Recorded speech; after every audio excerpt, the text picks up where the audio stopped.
आं दिनै मोनसेल' टपिक लाना फैदों जाय टपिकआनो जाहैबाय आंनि सोमोन्दै आं मा सोमोन्दै नोंसिनि गेजेराव टपिक लाना फैदों फैदो बिदिब्ला खोनासंलांदो। दिनैनि टपिकआनो जाहैबाय आंनि साननाय, आंनि सिमां आरो मिजिं।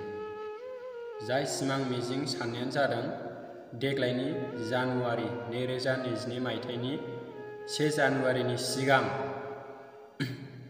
आङो 1K साबस्क्राइब जायोबा आंनि साननायखौ आं जाफुंगोन होननानै मिजिंथियो। मानो होननानै बुङोब्ला दिनै आङो इउटुबाव गोबां भिडिअ हगारबोबाय आरो सोरबाबा मोजां मोननानै आंखौ हेफाजाबबो होबाय। दा बेफोरबायदिनो बयखौबो आङो हेफाजाब मोननो लुबैयो बयनिफ्रायबो। जाय हेफाजाबानो जादों नों नायदोंब्ला नों आंखौ अननानै साबस्क्राइब खालामना गालां। आङो गोबां मानसिफोरनिफ्राय अननाय मोनबोबाय।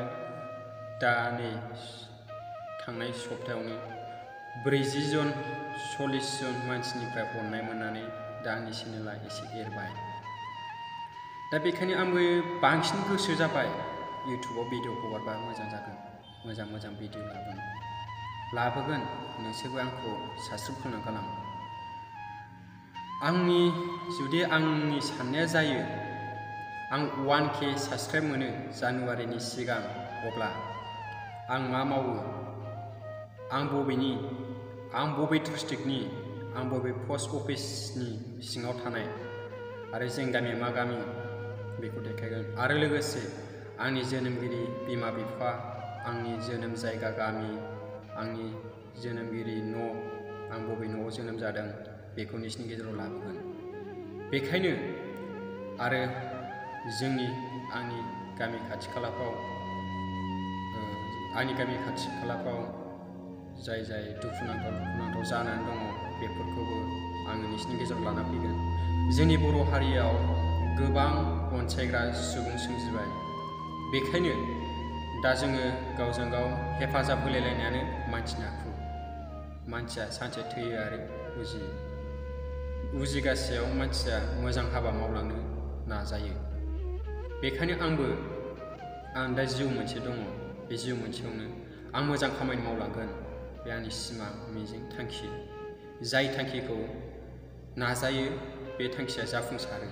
जायनाव नाजानाय गैया बे माब्लाबाबो जाफुंसार जानो हाया। बेखायनो दिनै आङो आंनि इउटुब चेनेलजोंनो आं नाजादों जे आं आंनि सिनायथिखौ नोंसिनि गेजेराव होफैगोन। जेब्ला आंनि साननाया जाफुङो 1Kल', इसिबां मानि नांगौ आंनो 1Kल' साबस्क्राइब जानांगौ, अब्लानो आङो नोंसोर आंनाव मा लुबैयो, मानि सोमोन्दै मिथिनो लुबैयो बेखौ लाना फैगोन आं। जुदि आं हानायखिनिखौ नोंसिनि साननायखौ, लुबैनायखौ आं हानायखिनि नोंसिनि भिडिअ लाना फैगोन। जाय भिडिअनि टपिकआनो जाहैदों आंनो अननाय नांगौ नोंसिनिफ्राय। नोंसोर आंखौ जेरैखि जायाब्लाबो जानुवारिनि सिगां 1K 1000 साबस्क्राइब खालामना हो, अब्लानो आं नोंसिनि भिडिअ लाना फैबाय थागोन। आं सानसेयाव 2 घरि भिडिअ होगोन। आरो बेजों लोगोसे मोनसे खोथा, आंनि NB प्रडाक्शन फेमिलि नोंथांमोन, आङो बे NB प्रडाक्शन चेनेलावनो गासिबो भिडिअ, भाइरेल फट', वाट्सएप स्टेटास, बिदिनो शर्ट मुभि, कमेडि गासिखौबो लाना फैजोबगोन। ओमफ्राय नोंसोरो आंखौ गाज्रि साननाङा बे मोनसे एकाउन्टआवनो बिदि लाना फैदों होननानै। आङो नैबे भाइरेलनि सोमोन्दै बुंगोन। नैबे बुस्थुआ जुदि गाज्रिथारब्ला आं बेखौ आंनि महरैनो लाना फैगोन। आरो जुदि बे बुस्थुआ नायजाथावा अब्ला आं बेखौ सोंखारिगोन, जाहाथे बिदि दाजाथों। दा आंनाव 3, 4 दंफैयो नायजाथावै भाइरेल भिडिअ फट' मोनसे दं। बेखौ आङो होआ सानदों, खिन्थु होगोन। आङो बेखौ होसिगोन, मानोना बिसिनि भिडिअ नायजाथावा। आङो गामि खाथिनि बायदि मोनदों मानसिखौ, ओमफ्राय दाबो मोजां क्लियारै बुंनो हाया गामि खाथि ना मानि, सानदोंसो आरोखि आं। बेखायनो दा नोंसोरो आंखौ अननानै 1K साबस्क्राइब खालामगोन। 1000ल' साबस्क्राइब, 1000ल'।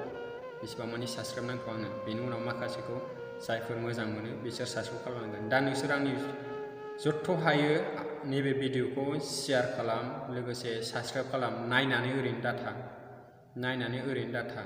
नोंनि बे आखाइ मोनसे थुगासेयाव नोंनाव इसिबां मानि खस्थ'बो गैया, लसबो गैया।